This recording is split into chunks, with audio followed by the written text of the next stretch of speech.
제대로 된 짝을 만나는 것이 얼마나 중요하냐면, 여러분 굳이 우리가 성경을 펼쳐서 성경 공부해가면서 그렇지 이렇게 안 깨더라도 전래도롱아를 통해서도 우리가 알 수 있죠. 대답해 보세요. 바보 온달과 평강공주. 본래 온달이는 어려서부터 어리석하게 가지고 그래서 주변에 바보라고 그렇게 놀림을 받았잖아요.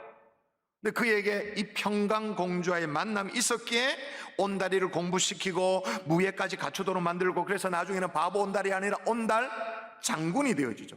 그래서 충북 단야에 가면 실제로 온달 산성이라고 말해서 온달 장군의 어떤 무용담을 기리고 있는 산성이 아직 남아 있어요. 선한 영향력을 주고받는 만남, 그런 짝. 우리식으로 말하면 뭐예요? 우리식으로 말하면 믿음의 배필, 믿음의 짝. 근데 여호람의 아내는 그런 아내가 아니었단 말이에요. 우상 숭배하기로 유명한 그 아합 집안의 딸이에요. 더 정확하게 말하면 아합의 아내가 이세벨이었는데 아합의 딸, 이세벨의 딸, 이세벨의 딸, 이 딸이 그의 아내가 되었어요. 얼마나 남편을 막 구워 삶였던지만에 혼을 싹 다 빼놔 그냥. 사실 여러분 여호람도 여호사밧의 아들이잖아요. 여러분 기억나세요? 여호사밧이 어떤 왕이었다고? 다윗의 버금갈 만큼 선한 왕이었다고 얘기했잖아요. 그래서 성경의 기록에 보면 그의 조상 다윗의 처음 길로 행하여 하나님께서 여호사밧과 함께 하실 그 정도로 선한 왕 아버지였어요. 그런 아버지 밑에서 나름 얼마나 잘 자랐겠어요. 신앙 훈련도 받고 참 요즘 말로 말하면 좋은 모태신으로 자랐겠지. 근데 이 아들이 어떻게 됐냐? 어떻게 됐냐? 읽어볼까요? 읽어보십시다. 같이 시작. 여호람이 그의 아버지의 왕국을 다스리게 되어 세력을 얻은 후에 그의 모든 아우들과 이스라엘 방백들 중 몇 사람을 칼로 죽였더라. 아멘. 세력을 얻게 된 후에, 그러니까 왕권을 잡고 난 이후에 아우들을 다 죽여버려. 그리고 방백들 몇 사람을 죽여버려. 근데 요 대목만 읽어보면 우리가 어떻게 오해를 하냐면, 여호람이 왕권을 잡았지만 뭔가 불안불안했는가 보다. 그래서 정치적인 이유로 아우들, 어떤 정적 관계 있는 아우들을 다 처리했구나 라고 그렇게 생각해요. 그것도 그렇게 하면 안 되죠. 아우들을 다 죽이는데 말이 됩니까? 근데 조금만 더 읽어 내려가 보면 왜 아우들을 죽였는지 그 이유가 나와요. 제가 읽어볼게요. 아합의 집이 음행하듯 하며 또 내 아비 집에서 너보다 착한 아우를 죽였으니, 이게 무슨 말이냐면 아합의 집이 음행하듯이 그렇게 우상 숭배도 하고 해야 되는데, 아니 그렇게 하고 싶은데 걸림돌이 있었던 거예요. 걸림돌. 뭐에? 착한 아우들. 여기 착한 아우들이란 말은 정말 착하다 그런 말이 아니라 경건한 아우들이란, 경건한 아우들이 걸림돌로 딱 있는 거예요. 그래서 백성의 지지를 받고 여호와 하나님을 신앙하는 이 경건한 아우들, 이 아버지의 신앙 교육을 그대로 잘 이어받아서 지금도 그 신앙을 지키고 있는 이 얘네들이 거슬리는 거예요. 그래서 어떻게 해요? 싹 다 죽여버려, 동생들을. 아니 어떻게 이럴 수가 있죠? 그 이유가 뭐라고요? 다시 읽어야 돼요. 그 이유가 뭔지. 이는 또 읽습니다. 시작. 이는 아합의 딸이 그의 아내가 되었습니다. 짝을 잘못 만나서. 그러므로 인생의 짝을 만난다, 배필을 만난다라는 것은 상상을 초월할 만큼 정말 중대한 문제. 우리가 잘 못 느껴서 그렇지 이 방향이 확확 틀어질 만큼 굉장히 중요한 문제. 여러분, 그러면 한편 이런 생각이 듭니다. 지금 아합의 가문이 지금 문제가 되고 있는데, 이 아합은 도대체 어떻게 생겨먹은 사람이기에 이런 괴상망측한 딸을 낳았을까? 괴상망측한 딸을 낳아가지고 남유다의 시집을 보내가지고는 단숨에 남편의 마음을 홀라당 다 빼앗아가지고 하나님을 잘 섬기고 있는 시동생들 다 죽여버리고 칼로 죽이도록 만들고, 남편을 꼬드겨가지고는 우상숭배만 하도록 만들고, 어떻게 그렇게 괴상망측한 딸을 낳았을까? 아합도 잘못된 만남 때문에. 여러분, 아합도 지금 부이스라엘의 왕입니다만, 사악한 왕으로 대표적인 왕입니다만, 여러분 엄밀히 따지면 아합도 아브라함의 자손이잖아요. 엄밀하게 따지면. 그러나 누굴 아내로 만났기 때문에 바알 숭배로 유명한 시돈 왕 엣바알의 딸 이세벨을 아내로 맞이한 거예요. 그 장인어른의 이름이 엣바알, 그 뜻이 뭐냐? 바알이 그와 함께 있다. 그 딸을 자기 와이프로 맞이한 거예요. 그럼 상황 끝났지 뭐. 오늘 성경은 정말 극단적인 예를 우리에게 소개하고 있어요. 극단적이긴 해요. 그러나 여러분, 솔직히 부모님들이요, 자녀의 만남의 축복을 위해서 여러분 진심으로 기도하고 계시나요? 아이가 초등학교 때부터 배우자를 위해서 여러분이 중보하고 계시나요? 요즘 우리 아이가 누구를 만나고 나서부터 뭔가 모르게 좀 만나는 사람이 있는 것 같은데, 근데 예배를 자꾸 그때부터 소홀히 여긴다. 기도가 뜨문뜨문 좀 드물어졌다. 여러분, 그 만남이 이세벨과의 만남이 아니라고 누가 장담할 수 있겠어요? 그 만남이 여호람에게 있어서 아합의 딸과의 만남이 아니라고 누가 장담할 수 있겠어요? 부모님들이요, 여러분 세대는 솔직히 말해서 저도 마찬가지로 이렇게 흘러 지나간다 할지라도 우리의 자녀들, 우리의 손자 손녀들, 그들을 위해서 성경적인 기준만큼은 반듯하게 세우는 책임 있는 어른들 될 수 있기를 주 예수 이름으로 축원합니다. 아멘. 오늘 우리가 이 여호람이 짝을 잘못 만나서 그랬다라고 좀 쉽게 그냥 짝을 잘못 만나서 그랬다 이렇게 말하잖아요. 근데 거슬러 올라가면 여호람도 억울해. 왜 억울하냐? 여호람이 그러면 굳이 아합의 딸이 그래 좋아가지고 막 따라다니고 막 불타는 연애를 해가지고 집안이 반대하는데 그렇게 결혼했냐? 아합의 딸내미하고. 아니요. 여러분, 몇 주 전이지만 기억을 더듬어 보세요. 여호람의 아버지가 여호사밧이었다고 말했습니다. 다윗에 버금가는 좋은 왕이었다고 제가 말씀을 드렸었어요. 근데 오점이 있다고 그랬죠. 그 오점, 역대하 18장 1절에 기록되어 있죠. 기억나세요? 다시 한번 읽어볼까요? 시작. 여호사밧이 부귀와 영광을 크게 떨쳤고 아합 가문과 혼인함으로 인척 관계를 맺었더라. 여러분, 이게 대수롭지 않게 읽어서 그렇지 이게 이 한 절 안에 이 두 개가 붙어 있다는 게 너무너무 신기해. 어떻게 여호사밧이 부귀와 영광을 크게 떨쳤다. 어떻게 부귀와 영광을 떨칠 수 있어요? 하나님이 복을 주시니까 부귀와 영광을 떨치죠. 떨쳤고 그 다음에 떡 붙어 있는 게 뭐냐? 아합 가문과 혼인함으로 인척 관계를 맺었다. 이게 어떻게 같이 있을 수가 있어요? 그러니까 여호람도 억울해. 아버지가 짝을 지어줘가지고는. 실은 부모 책임이었죠.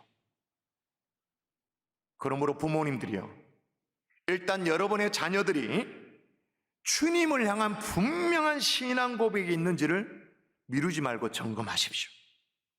아무리 우리 아이들이 머리가 굵다 하더라도 어떤 신앙을 고백하고 있는지 지금이라도 시집장가 같더라도 물어보세요. 관심을 가지십시오.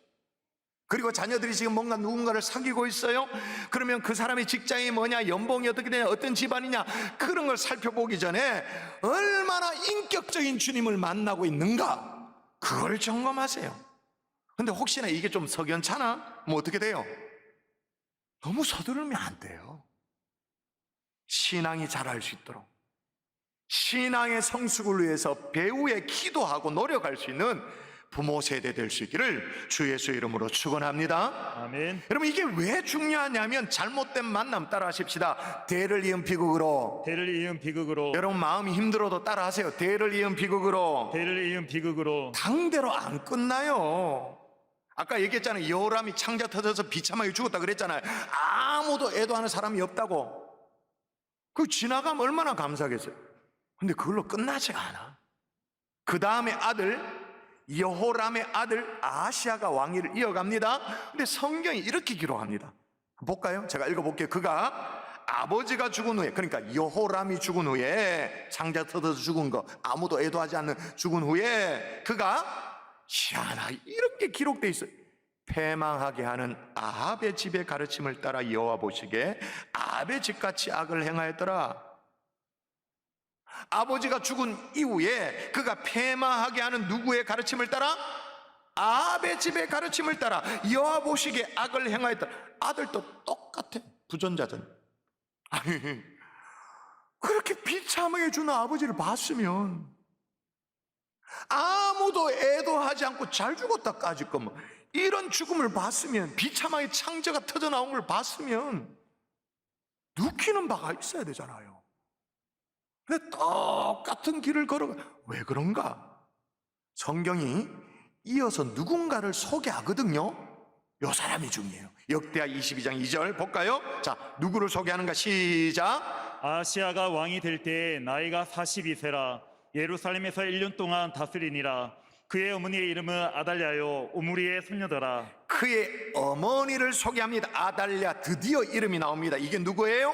지금 계속 문제가 되고 있는 악 가문에서 남유다로 시집 온 여호람의 아내, 남편 꼬드겨가지고 경건한 시동생 다 죽여버린 그 아달랴. 당연하죠. 그 아달랴가 이제 아들 아시아의 어머니가 되어지는 거죠. 자, 그러면 그 아달랴는 원래 그렇게 사악해 빠졌나? 막 사람 죽이는 거 좋아하고, 막 피 냄새, 비린내, 막 피 비린내 막 좋아하고, 별나게 피를 좋아했나? 그것도 아니에요. 그럼 왜 그랬냐? 이 여인의 신앙이죠. 무슨 신앙인데? 나름의 우상숭배 신앙. 신앙대로 한 거예요, 이 여인. 나름의 신앙, 우상숭배의 소신대로 또 뭘 하냐? 자녀교육을 합니다. 성경에 어떻게 기록하고 있냐면, 아하시아도 아합의 집을 행하였으나 이는 그의 어머니가 꾀어 악을 행하게 하였도다. 여러분, 성경의 강조점이 보이세요? 아시아도, 다시 말하면 아들도 그의 어머니가 꾀어 악을 행하게 하였습니다. 여러분, 솔직히 아들에게 악을 가르치고 행하도록 하는 그런 어머니가 도대체 어디 있단 말입니까? 일부러 악한 것, 잘못된 것, 못된 것, 그런 걸 가르치는 어머니가 도대체 어디 있어요? 그런데도 성경은 꾀어 악을 행하도록 했다라고 말합니다. 그럼 도대체 뭐가 악인가? 하나님을 신앙하지 않는 불신앙, 악이죠. 꾀어서 악을 행하도록 했다. 여러분, 성경에 기록되어 있으니까 이렇게 평면적으로 이렇게 기록되어 있는 것처럼 이렇게 보여지죠. 그리고 뭐 왕 이름이 나오니까 뭐 헷갈리기도 합니다. 자, 이게 오늘날의 상황으로 바꾸면 어떤 상황이냐면 이런 거예요. 괜찮은 믿음의 가문에, 예를 들면 뭐 중직자 가문 이런데 참 잘 자라난 아들이 있어요. 잘, 신앙도 좋고 건강하게 잘, 헌칠하게 잘 자라났어요. 이제 나이가 차서 자기가 좋아하는 아가씨라고 집에 데리고 옵니다. 만나보니 뭐 좀 괜찮고 한데 신앙이 별로 없어요. 근데 아들 따라 교회를 한 번씩 이렇게 와줘요. 그래서 이제 당부하면 딱 이렇게 조건을 달았어요. 우리 집안에 시집을 오려면 신앙생활 열심히 해야 된다라고 그렇게 조건을 다니까, 오, 아가씨가 그렇게 하겠다고 다소곳하게 얌전하게 수긍을 하고 그래요. 그 안심하고 결혼을 시켰죠. 세월이 흘러요. 자녀를 놓겠죠. 이제 손주 손녀가 태어나는 거예요. 손주 손녀가 이제 태어나고 시간이 지나가는데, 우리 교회 같으면 예를 들면 아까도 했습니다만 아기 축복 같은 거, 기도 같은 거 그런 게 있잖아요. 내 며느라이가 자기 아이를 챙겨가지고 챙겨서 받아야 될 아기 축복 기도도 안 받아. 손주 유아 세례도 놓쳐버려. 그래서 주일날 그래도 이제 같은 교회를 생기니까 손주 손녀를 보고 싶어가지고 유아 부실, 영아 부실 이렇게 당연히 이제 손자 손녀를 옆에 앉혀놓고 그렇게 예배를 드릴 거라고 기대를 했는데, 아무리 이렇게 기웃거려 봐도 보이지가 않아. 알고 봤더니 이 며느리 아이가 예배를 땡땡이 까네요. 더군다나 자기 아들마저도 덩달아 코로나 핑계 대면서 신앙생활에 방학에 들어간 지 벌써 몇 주째 방학에 들어가고 있네요. 이걸 어떻게 해요? 속에서 막 천불이 나는데 한 소리를 하자 그러니까 이 시부모가 꼰대가 되는 것 같고 지나치게 간섭하는 것 같고 잔소리 한다 싶어가지고 그냥 놔두고 속으로 이제 끙끙 앓아가면서 기도하자 싶어서 기도만 합니다. 근데 중요한 건 뭐냐? 세월이 지나요. 더 무서운 게 뭐예요? 그 손주 손녀가 어떻게 교육될까요? 무슨 교육이 될까요? 불신앙 교육. 하나님을 거역하는 교육이 철저하게 해마다 거듭되어지죠. 오늘 본문의 표현대로 말하면 뭐예요? 그의 어머니가 꾀어 악을 행하게 하였음이니라. 꾀어 악, 어떤 악? 하나님을 신앙하지 않는, 불신하는 그 악을 행하게 하였음이니라. 요즘 참 이게 설교가 고달파요. 왜냐하면 이스라엘의 열왕기 시리즈를 시작하지 않았으면 모르겠는데 시작했으니 끝을 봐야 되는데 매번 왕마다 그 핵심, 중요한 핵심을 피해갈 수 없잖아요. 설교자의 양심으로 피해갈 수 없잖아요. 고달파도. 근데 이게 다 부담스러워요. 오늘 본문 다시 한번 읽어볼까요? 다시 아시아도 시작. 아시아도 아합의 집길로 행하였으니 이는 그의 어머니가 깨어 악을 행하게 하였습니다. 여러분, 정말 이 대를 이은 비극에 너무 쉽게 여러분의 가문을 내놓는 일이 없기를 주 예수 이름으로 부탁드립니다. 아멘. 정말로 부탁드립니다. 아멘. 여러분이 정신을 바짝 차려야 되는 것은 이 비극이 여기서도 끝나지 않아요. 어느 정도로 대를 이어가는 비극으로 연결되어지냐면 그의 아들 아시아도 1년 만에 죽어요. 하나님의 징계로 죽어요. 아들이 죽는 것을 보고 이제 아합 가문에 시집온 이 아달랴가 있잖아요. 아달랴, 이제는 최고의 권자의 자리에 오르게 되어집니다. 오르고 어떻게 하느냐? 읽어볼까요? 또 읽습니다. 제가 오늘 부담스러운 설교를 하고 있기 때문에 성경 그대로 설명하는 것 말고 더 이상 할 게 없어요. 자, 성경을 읽어보십시오. 자, 아시아의 어머니 시작. 아시아의 어머니 아달랴가 자기의 아들이 죽은 것을 보고 일어나 유다 집의 왕국의 씨를 모두 진멸하였으나 아멘. 이것도요, 정적을 없앤 게 아니에요. 그런 개념이 아니에요. 아직도 남아있는 여호와 하나님을 신앙하는 그 뿌리를 뽑아버린 거예요. 다윗의 후손을 다 죽여버린 거예요. 다시 말합니다. 왜 그렇게 아달랴는 했는가? 그게 그녀의 믿음이에요. 우상숭배의 믿음이라니까요. 그래서 이스라엘 전체를 바알 앞에 바치는 그녀의 순수한 어떤 의미에서 믿음이에요. 그래서 그녀가 6년 동안 남유다를 통치합니다. 온 나라를 그냥 우상숭배의 도가니로 몰아넣죠. 여러분, 이렇던 잘못된 만남은요, 한 개인을 비극으로 몰아넣는 걸로 끝나지 않고 한 개인으로부터 시작해서 한 가문, 더 나아가서 나라 전체까지 확대되어지는 거죠. 자, 그러면 유다 왕국이, 남유다 왕국이 이 지경이 될 때까지 하나님 보고만 계셨는가? 아니에요. 말씀하셨어요. 그런데도 어떻게? 잘못된 만남은 못 듣게 하니까. 하나님이 말씀을 해도 못 듣게 해요. 잘못된 만남 자체 힘이 엄청나게 세요. 이 잘못된 만남이. 때로는 주님이 직접 주의 종을 통해서 말씀하시죠. 때로는 어떻게 상황을 몰아가서 그거 아니야 이렇게 상황으로 말씀하실 때가 있죠. 오늘 본문에 보면 8절에 이 여호람의 잘못된 만남을 쭉 얘기하고 8절까지 얘기하고 갑자기 에돔의 배반에 대한 얘기를 합니다. 여러분, 에돔은 유다의 지배 아래에 있었던 나라예요. 그래서 이제 에돔이 유다의 조공을 바치는 다윗 이래로 계속 그랬던 관계에 있습니다. 그런데 이 에돔이 새로운 왕을 세우는 스토리가 나오는 거예요. 당연히 여호람이 가만히 있습니까? 군대를 몰고 가서 정벌을 하죠. 평정을 하려고 하죠. 근데 어떻게 됐냐? 자, 한번 읽어볼게요. 제가 요 부대목 읽어볼 테니까 이게 여호람이 이겼다는 말인지 어떻게 했단 말인지 한번 감을 잡아보세요. 자, 에돔을 정벌하러 갑니다. 여호람이 지휘관들과 모든 병거를 거느리고 출정하였더니 밤에 일어나서 자기를 에워싼 에돔 사람과 그 병거의 지휘관을 쳤더라. 약간 좀 번역이 아쉬워요.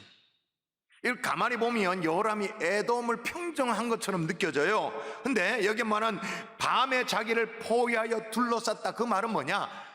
평정하러 갔다가 포위를 당해버린 거예요. 에돔으로부터 둘러싸인 거예요. 여기 마지막에 나오는 쳤더라, 이 말은 포위망을 뚫고 탈출했다, 도망 나갔다, 그 말. 이긴 게 아니에요. 겨우겨우 도망 나온 거예요. 그래서 에돔이 다윗 이래로 유다의 지배 아래 있었는데 조공을 바쳐 그런 관계에 있었는데 독립을 해버려요. 에돔이 독립한 걸 보고 그 옆에 있었던 림나라는 나라도 용기를 얻어가지고 또 독립을 해. 성경의 기록이 다 나와요. 보세요. 이와 같이 에돔이 배반하여 유다의 지배 아래 벗어났더니 오늘까지 그러하였으며 그때 림나도 배반하여 여호람의 지배하에서 벗어났으니. 그런데 여러분, 에돔이 또 림나가 유다의 어떤 지배를 벗어났다 이렇게 그러면 에돔이 힘이 많이 늘어나가지고 림나가 강대국이 돼서 그렇다, 아니에요. 성경에 왜 그렇게 된지 해석을 달아놨잖아요. 읽습니다. 이는 시작, 이는 그가 그의 조상들의 하나님 여호와를 버렸음이더라. 이게 이유단 말이에요. 하나님이 사인을 준 거예요. 에돔을 통해 림나를 통해 아니야 돌아와. 하나님은 절대로 가만히 있지 않았어요. 주변국의 상황을 통해서 계속 사인을 보냈어요. 근데 그럼에도 불구하고 안 들어, 못 들어. 상황을 통해 말씀하셔도 그래서 못 알아들으니 하나님이 주의 종을 보내죠. 이번에는 직접 사람을 보냅니다. 제가 한번 읽어볼게요. 여호람이 또 유다 여러 산에 산당을 세워, 여기 말하는 산당 우상 숭배를 위한 산당입니다. 예루살렘 주문으로 음행하게 하고, 이게 남유다 왕이 할 짓입니까? 음행하게 하고 또 유다를 미혹하게 하였으므로 선지자 엘리야가 여호람에게 글을 보내어 이르되, 자, 하나님이 누구를 보내요? 세 글자. 선지자 누구? 엘리야. 성경을 좀 아시는 분들 대답해 보세요. 이스라엘이 지금 북이스라엘과 남유다로 지금 나눠져 있습니다. 분단국가가 되었습니다. 그러면 선지자도 북쪽을 중심으로 활동하는 북쪽 선지자, 남쪽을 중심으로 활동하는 남선지자, 이렇게 나눠지죠. 당연히 그렇겠죠. 남북이 갈라진 상황이니까. 그럼 엘리야는 어느 쪽의 선지자였을까요? 북쪽이었을까요? 남쪽이었을까요? 잘 모르시나요? 북쪽 이스라엘의 선지자. 그래서 여러분, 성경에 보면 엘리야가 이 북쪽의 왕 아합을 향해서 아주 막 냉철하게 막 비판하고 막 그런 게 나오잖아. 그럼 여러분, 지금 북쪽 이스라엘의 선지자가 남쪽의 왕 여호람에게 글을 써가지고 정신 차리고 할 정도라면 뭐 깨닫는 게 있어야 되지, 느끼는 바가 있어야 되지. 그렇게 말씀하셔도 아무렇지도 않아.